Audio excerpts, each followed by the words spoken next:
तो दोस्तों अरबिंदो फार्मा ने अपने क्वार्टर वन के नंबर को डिस्क्लोज कर दिया है। तो चलिए देखते हैं क्या है क्वार्टर वन के नंबर्स के अंदर। लेकिन उससे पहले बता दूं, कंपनी को उससे ₹4 के डिविडेंड की भी अनाउंसमेंट की गई है, जिसका जो रिकॉर्ड डेट होने वाला है वो आपका होने वाला है 8 अगस्त। तो याद रखिएगा 8 अगस्त कंपनी का रिकॉर्ड डेट है कंपनी के ₹4 डिविडेंड के लिए।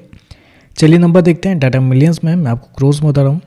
तो देखिए पिछले क्वार्टर में कंपनी ने 8,382 करोड़ का रेवेन्यू जनरेट किया था ऑपरेशन के थ्रू। पिछले साल की बात करते हैं 7,567 करोड़ के आसपास, जबकि अभी देखें तो 7,868 करोड़ आपको जाता हुआ देखने को मिला। तो साल से साल जाते हैं तो साल से साल कंपनी के रेवेन्यू के अंदर एक हल्की सी तेजी आपको देखने को मिल रही है।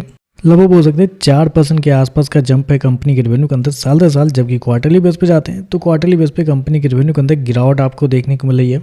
लगभग बोल सकते हैं 6% के आसपास की गिरावट है। तो क्वार्टरली बेस पे देखें तो कंपनी का रेवेन्यू गिरता हुआ देखने को मिला है। साल दर साल देखें तो हल्का सा आपको बढ़ता हुआ देखने को मिला है। हालांकि मार्केट का अनुमान था कि थोड़ा ज़्यादा बढ़ना चाहिए था यहाँ पे, लेकिन थोड़ा कम आपको बढ़ता हुआ देखने को मिला है। कंपनी ने शो किया है 7,868 करोड़ का रेवेन्यू इस क्वार्टर में, जबकि बहुत सारे मार्केट रिपोर्ट थे कंपनी के रेवेन्यू को लेकर, जिसके जो मिनिमम था 8,000 करोड़ के आसपास और मैक्सिमम 8,200 करोड़ के बीच में। इसके बीच में मार्केट का मानना था कि कंपनी के रेवेन्यू आपको आते हुए देखने को मिलेंगे, लेकिन यहाँ पे देखें तो 7,868 करोड़ का रेवेन्यू आपको देखने को मिला। तो आप कह सकते हैं मिस होते हुए आपको देखने को मिला कंपनी के रेवेन्यू।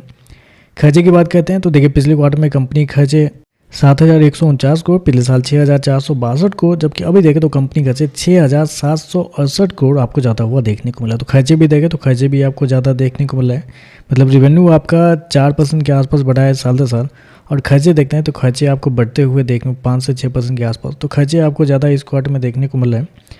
हालांकि कंपनी को इस क्वार्टर में इन्वेंट्री के नाम पे अच्छे खासे फायदे भी हुए हैं। मतलब 103 करोड़ का फायदा भी हुआ है। पिछले साल मात्र 73 करोड़ का फायदा हुआ था, पिछले क्वार्टर में 7 करोड़ के आसपास। तो इन्वेंट्री के नाम पे एक अच्छा खासा फायदा हुआ है साल दर साल क्वार्टर। फिर भी कंपनी के खर्चे इस क्वार्टर में थोड़े ज़्यादा आपको देखने को मिल रहे हैं। चलिए कंपनी का प्रॉफिट क्या है वो देखते हैं। तो देखिए पिछले क्वार्टर में 902 करोड़ का प्रॉफिट था, पिछले साल 918 करोड़।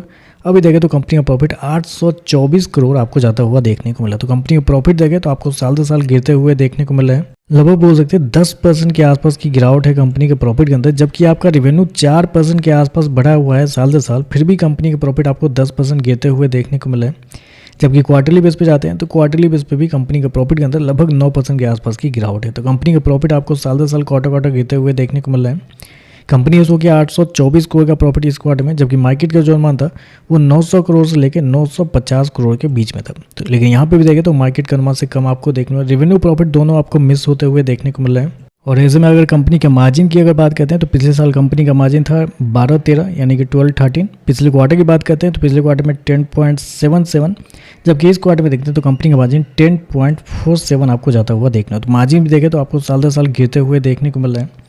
ईपीएस की बात करते हैं तो देखिए पिछले क्वार्टर में कंपनी का ईपीएस 15.5 रुपये के आसपास था, पिछले साल देखते हैं तो 15.5, अभी देखें तो गिर के 14.20 आपको जाता हुआ देखने को मिल रहा है। तो ओवरऑल देखें तो नंबर कमजोर आप कहेंगे, रेवेन्यू ही बस 4% आपको साल दर साल बढ़ा है। उसके बावजूद कुछ भी देखें तो कंपनी के नंबर के अंदर अच्छी बातें देखने को नहीं मिल रही है। बिलो एस्टीमेट है, प्रॉफिट गिर रहे हैं साल दर साल क्वार्टर और मार्जिन भी गिरते हुए देखने को मिल रहा है। तो ओवरऑल देखें तो नंबर नेगेटिव थोड़े देखने को मिल रहे हैं। बाकी देखते हैं मार्केट इस पर कैसे रिएक्ट करता है। आज के लिए बस इतना ही। वीडियो पसंद आए तो लाइक कीजिएगा, साथ में साथ चैनल को सब्सक्राइब जो कीजिएगा। धन्यवाद।